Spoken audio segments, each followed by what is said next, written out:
A real university sells time. A fake one sells arrival. A real degree is earned slowly. A degree mill sells it like a checkout page. A crest or a seal. A promise that sounds like relief. Graduate fast, no exams. Life experience credit. And the most dangerous part is the badge, the word accredited. Because most people don't know how accreditation works. They only know it sounds safe. So the lie doesn't have to be perfect. It only has to feel official for 5 minutes. Long enough to take your money. Long enough to take your name. This is the fake university economy, where education becomes a product. And the product isn't learning. It's permission to apply, look qualified, and feel caught up. Scroll 1. The university that isn't one. A fake university doesn't start with teaching. It starts with branding. A seal, a crest, a mission statement, a website designed to calm your suspicion. Stock photos of libraries and smiling graduates. Buildings that might not belong to them. A faculty page with names you can't verify. Bios that lead nowhere. The language is carefully familiar. Flexible, affordable, built for working adults. Because legitimate schools talk like that too. That's the camouflage. Then the promise arrives. Faster than it should. Easier than it should. Graduate in months, not years. Minimal coursework. No real friction. They don't sell rigor. They sell certainty. Approved. Recognized. Award-winning. Words that sound like proof. The admissions process is unusually smooth. No real screening, no real gatekeeping. Because they're not selecting students, they're selecting buyers. A real university evaluates you. A degree mill qualifies your payment. And once you're in the funnel, every step is designed to keep you moving. A call from an advisor, a friendly voice that mirrors your goals. A short form that feels like progress. A payment page that feels like closure. The thing they offer isn't education. It's a shortcut around scrutiny. And the first scrutiny they have to defeat is the one word everyone asks. Accreditation. Scroll 2. The accreditation lie. Accreditation is supposed to answer one question. Who verified this education is real?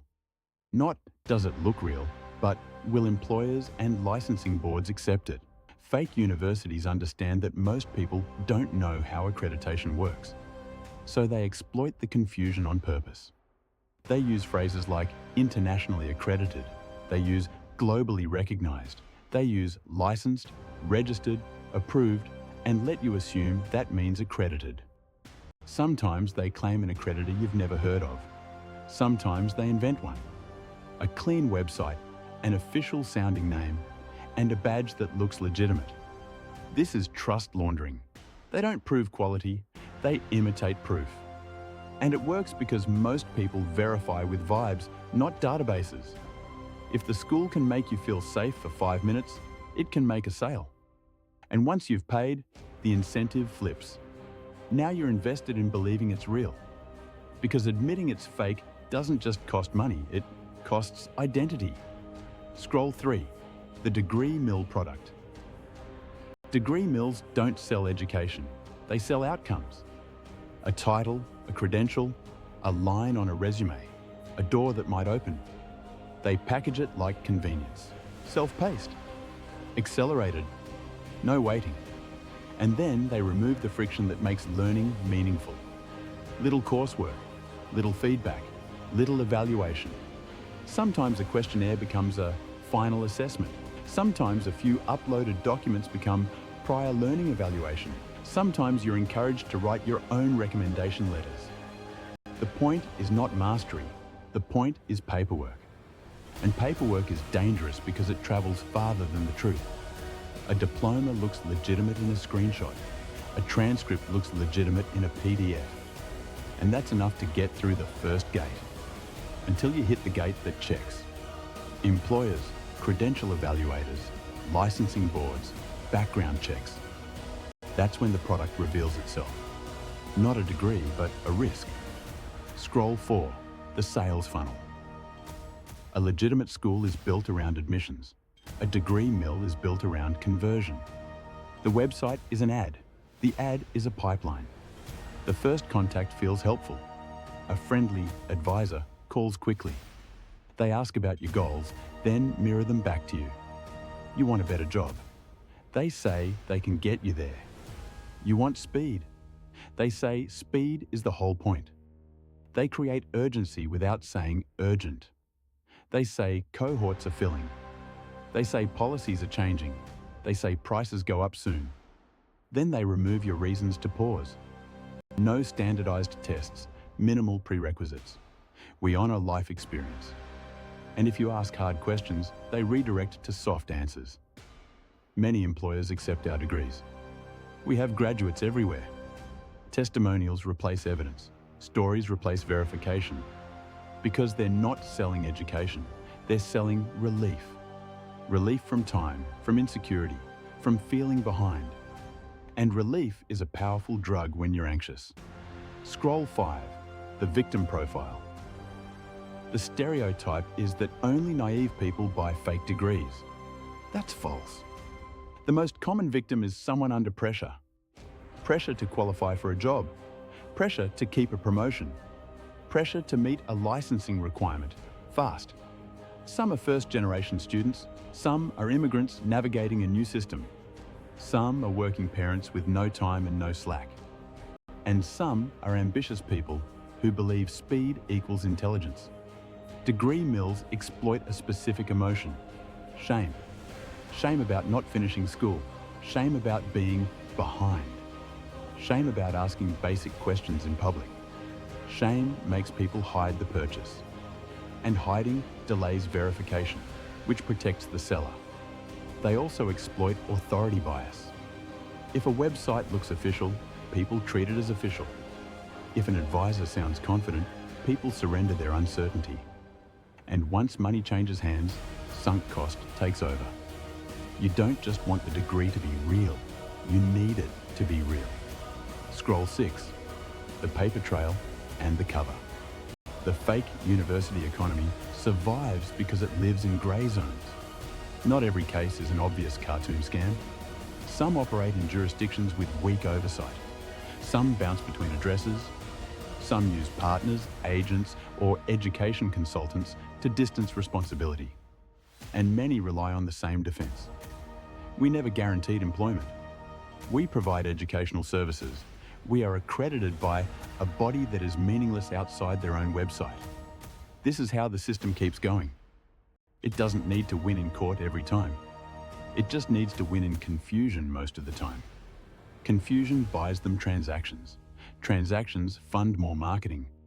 More marketing finds more pressure. And pressure is the market. Scroll 7, the collapse moment. The story usually breaks at the same point. Verification. A job offer asks for transcripts. A regulator asks for accreditation proof. A credential evaluator checks the accreditor. The accreditor doesn't exist. Or it exists, but it's not recognized where it matters. And then the consequences start arriving in the real world. Degrees rejected, promotions denied, licenses revoked, jobs lost. Sometimes reputations are damaged beyond repair. Because employers don't just see a bad degree. They see a question about honesty. And here's the cruelest part. Some buyers were trying to cheat. Some were trying to survive. The machine doesn't care which one you are. It takes money from both. And it leaves both holding the same paper. Scroll 8, warning signs and self-defense. If you only remember one rule, remember this. Never trust a badge without a verifier. Accreditation must be checkable through recognized directories, not screenshots. If a school promises a degree in weeks, stop. Real education requires time and assessment. If they emphasize life experience more than coursework, slow down. If the advisor pushes urgency, stop. Schools don't need to rush you to be legitimate. If they avoid naming a recognized accreditor clearly, stop. If the campus address is a mailbox or shared office, stop. If the faculty and leadership can't be verified outside their own site, stop. If the testimonials sound like ads, stop. Evidence beats stories. And if the payment page looks like an online store, ask why. Because education is not supposed to feel like buying a gadget. Before you pay, verify the accreditor and recognition in your country. Before you enroll, ask whether employers and licensing boards accept it. And if the answer is vague, treat vague as no. Scroll 9. The bigger lie. The fake university economy isn't just about fraud, it's about demand. A world where credentials feel mandatory, but education feels unaffordable and slow. That gap creates the market, and the market attracts predators. So the final truth is uncomfortable. Degree mills don't invent desperation. They monetize it. They turn insecurity into revenue, then sell you a symbol that can't protect you. A real university sells learning. A fake one sells the costume of learning. And the moment you wear it in the wrong room, it collapses. This is Ledger of Lies. Click here for more lies.